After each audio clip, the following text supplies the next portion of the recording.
சிறு கண்ணீர் துளி வெளி வீழாமலே ஒரு நதியானதே அது அணையாகிய இறைமை மீறியே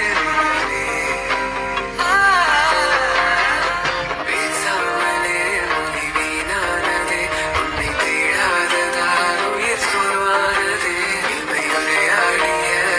மொழி வேண்டுமே நிலவே